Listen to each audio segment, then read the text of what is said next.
காரியம் சீக்கிரம் நிறைவேறும். மாரியம்மன் வந்து அவ்வளவு சக்தி வாய்ந்தவளா இருக்கா இந்த இடத்துல. எவ்வளவோ பிரார்த்தனையெல்லாம் இங்க பண்ணிக்கிட்டு இருக்கீங்க வருஷம் வருஷம். அதெல்லாம் சேர்ந்து இன்னைக்கு இந்த விளக்குல வந்து நிறைவா இருக்கும். சரியாமா? இனிமேலே தொட்டு விட்டீங்களா?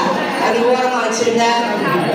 இனிமேலே நம்ம விளக்குக்கு நம்ம பூஜை பண்ண போறோம். நீங்க ஏத்திட்டீங்க. அந்த விளக்குல வந்து 5 தீபம் ஏத்துறோம். எதுக்குன்னா நிலம், நீர், நெருப்பு, காற்று, ஆகாயம், இந்த 5 பஞ்ச பூதங்களும் இந்த விளக்குல வந்து உட்கார்ந்துருக்காங்க. நம்ம மாரியம்மனை வந்து இங்க ஆவாகனப்படுத்தியிருக்கோம். அம்மா தான் இங்க வந்து உங்க ஒவ்வொரு பெண்கள் முன்னாடி உட்கார்ந்துருக்கா. அதனால நீங்க பேசவே கூடாது. அம்மா வந்து உட்கார்ந்தா எப்படி